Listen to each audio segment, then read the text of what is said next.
Hi friends, आज हम बात करने जा रहे हैं एक नई स्कॉलरशिप के बारे में। अगर आप class 12th pass out student हैं और आपने कॉलेज के अंदर एडमिशन ले लिया है, आप किसी भी बैचलर्स डिग्री प्रोग्राम के अंदर इनरोल हैं, सिंपली अगर आप कॉलेज स्टूडेंट हैं तो आप इस स्कॉलरशिप के लिए एलिजिबल हो सकते हैं। तो इसके लिए एलिजिबिलिटी क्राइटेरिया क्या क्या है, इसके अंदर आपको कितने पैसे मिलेंगे और ये जिसका ऑनलाइन एप्लीकेशन फॉर्म है उसे आपको कैसे फिल करना है, ये सब मैं इस वीडियो के अंदर बताने जा रहा हूँ। तो वीडियो को बिल्कुल भी स्किप मत करना, क्योंकि जो स्कॉलरशिप की एप्लीकेशन फॉर्म की लास्ट डेट है वो काफ़ी करीब है। तो वीडियो के डिस्क्रिप्शन में मैंने स्कॉलरशिप के एप्लीकेशन फॉर्म का लिंक दिया है, उस पर क्लिक करने के बाद का प्रोसीजर मैं वीडियो में बता रहा हूँ। तो चलिए अब वीडियो को स्टार्ट करते हैं।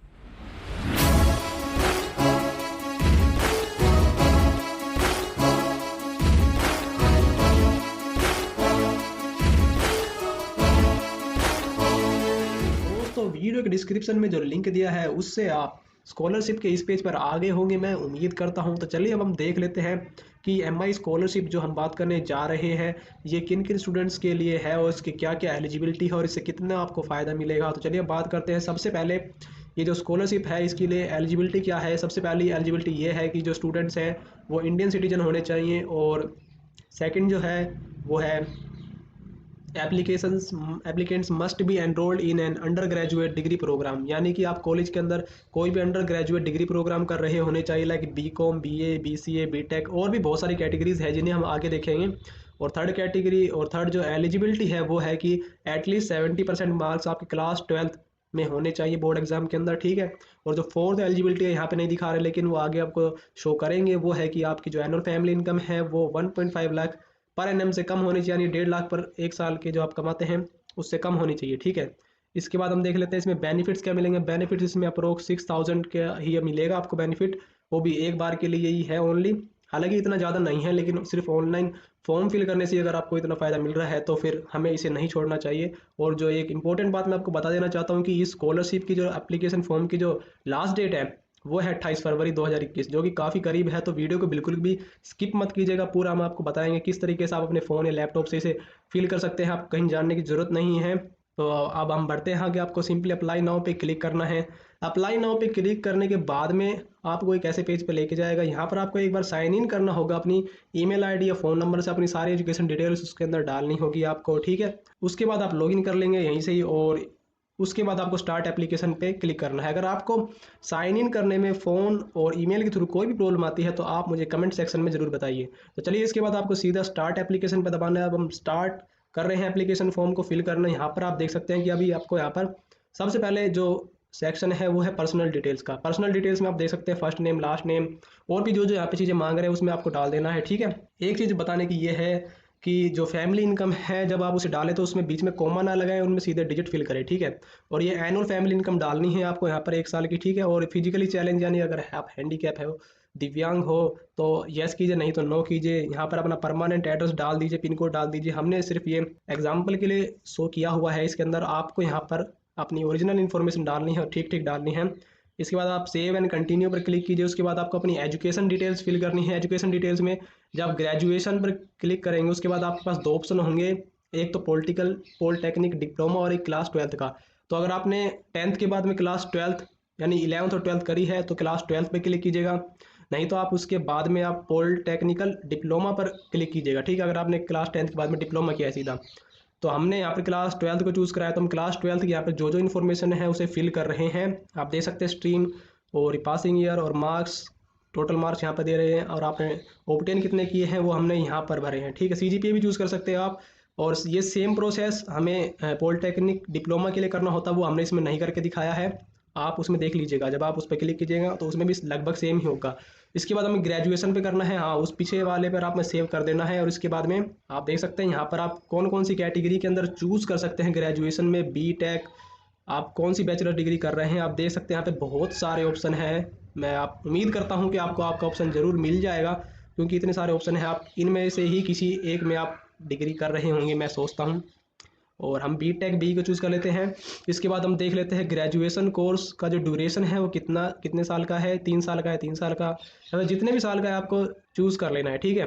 इसके बाद भी आपको ये सारी इन्फॉर्मेशन भर देनी है। ग्रेजुएशन की जो ट्यूशन फीस है वो आपको एक ईयर की आपको बतानी है टोटल कितनी होती है, ठीक है। Only tuition fees, no hostel fees, no extra charges, only tuition fees, okay.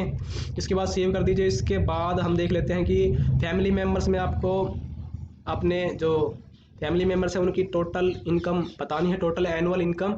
आपके घर में जितने भी फैमिली मेम्बर्स कमाते हैं, अर्न करते हैं, उनकी आपको यहाँ पर इन्फॉर्मेशन फिल करनी है, ठीक है। फॉर एग्जांपल हम आपको दिखा देते हैं। यहाँ पर आपको पहले नाम डालना है फैमिली मेम्बर का, उसके बाद रिलेशन और बाकी पर्सनल डिटेल्स, और यहाँ पर आपको ऑक्यूपेशन चूज़ करना है। देख सकते हैं आप, अगर आपको अपने पापा या मम्मी का जो ऑक्यूपेशन है वो मिल जाए तो ठीक है ना, अगर नहीं मिलता है तो आप अदर्स चूज़ कर लीजिए। अदर्स चूज़ करते हैं तो फिर उस ऑक्यूपेशन का आप नाम लिख दीजिए। हमने यहाँ पर फॉर एग्जांपल लिखा हुआ है, ठीक है। इसके बाद सेव पर क्लिक कीजिए। इसके बाद अगर आप घर में एक से ज़्यादा फैमिली मेम्बर्स अर्न करते हैं तो आप एक और फैमिली मेम्बर की इसमें सारी डिटेल्स ऐड कर सकते हैं। उसके बाद में सेव एंड कंटिन्यू कीजिए। उसके बाद में आपको डॉक्यूमेंट्स ऐड करने हैं। डॉक्यूमेंट्स में देखते हैं क्या क्या ऐड करना है। डॉक्यूमेंट्स में हमें, अब इस चीज़ को मैं जो बता रहा हूँ उसे ध्यान से सुनिएगा। आपको यहाँ पर इमेज अपलोड कर सकते हैं या फिर आप पीडीएफ अपलोड कर सकते हैं अपने डॉक्यूमेंट्स की, ठीक है। बस उनका जो साइज़ है वो 1 MB से ज़्यादा बड़ा नहीं होना चाहिए, ठीक है। ठीक है, आपको यहाँ पर पासपोर्ट साइज़ फ़ोटोग्राफ अपलोड करना है। स्टूडेंट आईडी प्रूफ, यानी कि जो आपके स्कूल के अंदर आइडेंटिटी प्रूफ होता है, या फिर कोई लेटर जो स्कूल से आया हो आपके नाम पे, वो आप ऐड कर सकते हैं। 12th की मार्कशीट अपलोड करनी है। आधार कार्ड या फिर कोई आइडेंटिटी प्रूफ जो भी हो उसे अपलोड करना है। और जो इंस्टीट्यूट आपकी कॉलेज के अंदर होंगे आप, तो कॉलेज की जो फीस आती है वो अगर आपने पे करी है, आपको पे करनी ही पड़ेगी, जब तो आपको स्कॉलरशिप मिलेगी। तो आपको जो फीस आपने पे करी उसकी आपको जो रेसिप्ट मिली होगी, फी रेसिप्ट, उसका यहाँ पर आपको अपलोड करना है, ठीक है। और उसका पीडीएफ या फिर उसकी इमेज। फैमिली इनकम प्रूफ यानी फैमिली इनकम सर्टिफिकेट अपलोड करना है आपको। और इनकम सर्टिफिकेट 6 महीने से पुराना नहीं होना चाहिए। और जो इनकम सर्टिफिकेट आप अपलोड करेंगे तो वो ज़रूरी है, इनकम सर्टिफिकेट के बिना नहीं हो पाएगा। तो इनकम सर्टिफिकेट बनवा लीजिए, ज़्यादा टाइम नहीं लगता है, ठीक है। लेकिन जल्दी करिए क्योंकि टाइम कम है, 28 फरवरी ही है इसकी लास्ट डेट, ठीक है। बैंक पासबुक की आपको फ़ोटो अपलोड करनी है, जो फ्रंट में सबसे फर्स्ट पेज होता है उसकी, ठीक है। तो इन सब की आप इमेज या पीडीएफ अपलोड कर सकते हैं इन सभी डॉक्यूमेंट्स की। और वो जो कई डॉक्यूमेंट्स में हमें फ्रंट और बैक दोनों ही फोटो क्लिक करनी पड़ती है, तो उनमें आप पीडीएफ बना के अपलोड कर दीजिएगा, आपकी मर्जी है। और जो साइज है वो 1 MB से ज़्यादा नहीं होना चाहिए, इस बात का ध्यान रखिए। इसके बाद सेव एंड कंटिन्यू पर कर दीजिएगा। इसके बाद आपको बैंक डिटेल ऐड करनी है, ठीक है। बैंक डिटेल में आपको अपना बैंक अकाउंट देना चाहिए, मैं यही कहता हूँ। अगर किसी और का है तो दे सकते हैं, लेकिन आपको अपना बैंक अकाउंट देना चाहिए, ये मैं मानता हूँ, ठीक है। सारी बैंक डिटेल फिल कर दीजिएगा, IFSC code, account number, bank name, ये सब वहाँ पे होता है, ठीक है। इसके बाद सेव कर दीजिएगा इसे। और इसके बाद हमें करना है मोर अबाउट योर सेल्फ। इसमें आप फेसबुक या फिर लिंक्डइन की प्रोफाइल अगर आपने बनाई हुई है तो उसकी लिंक ऐड कर सकते हैं। अगर नहीं बनाई तो कोई ज़रूरी नहीं है, आप सेव एंड कंटिन्यू कर दीजिए, कोई ज़रूरी नहीं है, ठीक है। इन सब पे जब ये ग्रीन सिग्नल दिखा देंगे तो ये कंप्लीट हो जाएंगी। इसके बाद में आप इन्हें इस पर क्लिक कीजिएगा, टिक करके इसे कंप्लीट कर दीजिएगा, read I have read the terms and conditions. उसके बाद में आपको प्रीव्यू पे क्लिक करके एक बार कन्फर्मेशन देनी है, और इसके बाद में आपकी एप्लीकेशन सबमिट हो जाएगी, ठीक है। इसके बाद का प्रोसीजर जो मैं बता रहा हूँ बड़े ध्यान से सुनिएगा। इस एप्लीकेशन के जो डेडलाइन है उसके बाद में जो टेलीफोनिक इंटरव्यू होता है वो होगा।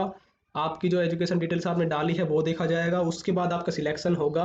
आपसे फ़ोन पर बात करके आपसे आपके बारे में पूछा जा सकता है कि आप कौन कौन सी क्लासेस में पढ़े हैं, वो आपको बताना होगा। उसके बाद आपको स्कॉलरशिप आपके बैंक अकाउंट में सीधा ट्रांसफ़र होगी, ठीक है। और अगर आपको कोई भी डाउट रह गया हो स्कॉलरशिप से रिलेटेड तो आप मुझे कमेंट करके ज़रूर पूछिएगा। वीडियो अच्छा लगा हो तो इसे लाइक कर दीजिए, शेयर कर दीजिए अपने सभी दोस्तों को, और चैनल को सब्सक्राइब करना न भूलें, क्योंकि हम आपके लिए ऐसी ही इंपॉर्टेंट और रेलेवेंट इन्फॉर्मेशन लाते रहेंगे। आज के वीडियो में बस इतना ही, मिलते हैं अपने नेक्स्ट वीडियो।